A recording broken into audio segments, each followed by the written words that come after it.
I am Alina, a girl born under the grey skies of St. Petersburg, where winters are long and hearts are built strong.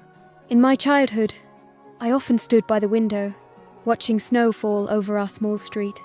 I used to imagine that the snowflakes were messages from another world, a world I had never seen where people spoke English, walked confidently, and smiled without fear.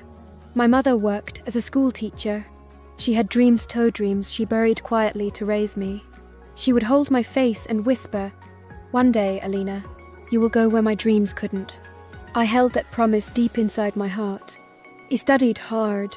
I watched English cartoons and repeated every word, even if I didn't understand them. I failed many times, but I never gave up. When I finally received the acceptance letter from a university in the UK, my mother hugged me for 5 minutes straight, without saying a word. Her silent tears told me everything, how proud she was, and how afraid too, because I was leaving alone, to a place where I didn't know anyone, to a country where I barely spoke the language. But I was hopeful. I thought people would understand, that they'd respect the effort, that maybe, just maybe, kindness spoke louder than fluency. I was wrong. The moment I stepped off the plane, everything felt like a dream and a nightmare at the same time. The airport signs were in English. Announcements were too fast. Taxi drivers looked impatient when I struggled to explain my address. I reached my university housing late at night. My roommate was an Indian girl named Priya. She said hello, and then went back to her phone.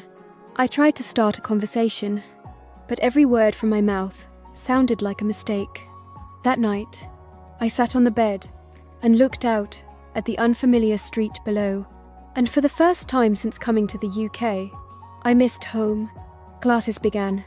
I wore my best clothes, tied my hair neatly, and walked into the classroom with a heart full of hope. But hope faded fast. Everyone spoke fast. So fast. The jokes, the slang, the accents, they built walls around me. When the professor asked us to introduce ourselves, my heart pounded so loud, I couldn't hear anything else. "Hi, I am Alina, from Russia," I whispered.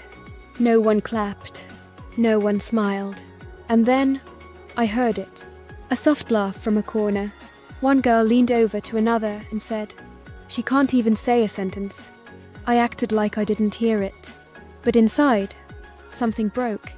That entire week, I didn't speak unless I had to. Even in the cafeteria, I would quietly take my food and sit alone in a corner. I watched others laugh, bond, make plans, and I wondered if I'd made the biggest mistake of my life.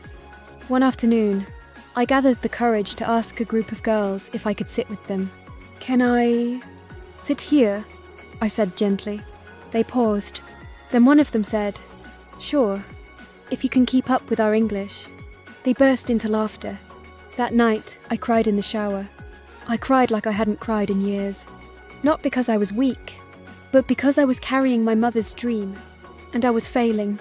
I started avoiding everyone. Even in class, I would sit in the back and pretend to take notes. There were days I didn't eat anything, just to avoid social situations. Loneliness became my only companion. Then came a moment that changed everything. During a design workshop, we were asked to pair up with someone. Everyone chose quickly, except me. I stood awkwardly, waiting. Then a girl with wild red hair and kind eyes looked up to me and said, "Hey, partner." Her name was Ella. She was funny, honest, and warm. She didn't laugh at my broken sentences. She waited. She listened. And when I apologized for my bad English, she looked me straight in the eyes and said, "Alina, your English isn't bad. You're just afraid of your own voice." That night, for the first time in weeks, we smiled. Ella began meeting me every day after class. We would sit in the library or by the campus lake. She brought storybooks for kids, flashcards, and even picture dictionaries. At first, I felt insulted. Why was I reading books made for 5-year-olds? But she gently explained, language is like music.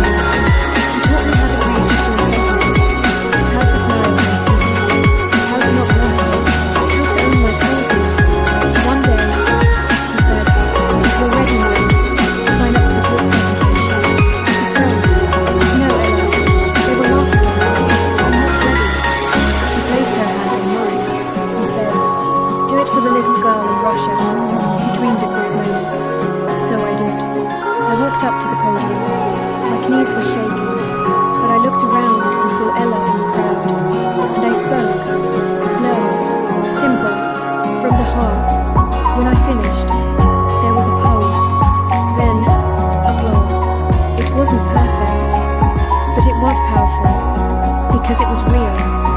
After that, something shifted. People started noticing me. They asked me where I was from. Some even said, "I love your accent. It's beautiful." I joined the public speaking club. I started writing blogs in English. I recorded myself daily, watched videos, practiced vocabulary on the bus, in the washroom, even in my dreams. 6 months later, I was helping new international students in Russia. I was the girl who once cried in silence, now teaching others how to speak up. And then, a moment came. 1 year after landing in the UK, I was called on stage to receive an award. Most Improved International Student. My mother watched live television. I wore the blue dress Ella had gifted me and said, "A year ago, I was invisible, not because of my looks, but because I didn't believe in my own voice. Today, I stand here because words are my need. And slowly, I learned to believe in myself. You don't need perfect English to say it. You need courage, and someone who sees the light in the struggle. To every person watching this, if you feel like you don't belong, if you feel small because your image isn't perfect, please remember, you're not your grammar, you're not your accent, you are your story, and the world needs to hear it. So speak. Speak with fear. Speak with mistakes. Speak even if your voice shakes. Because every broken sentence today becomes a powerful speech tomorrow. And one day, you'll look back and whisper, "I didn't give up. I found my voice."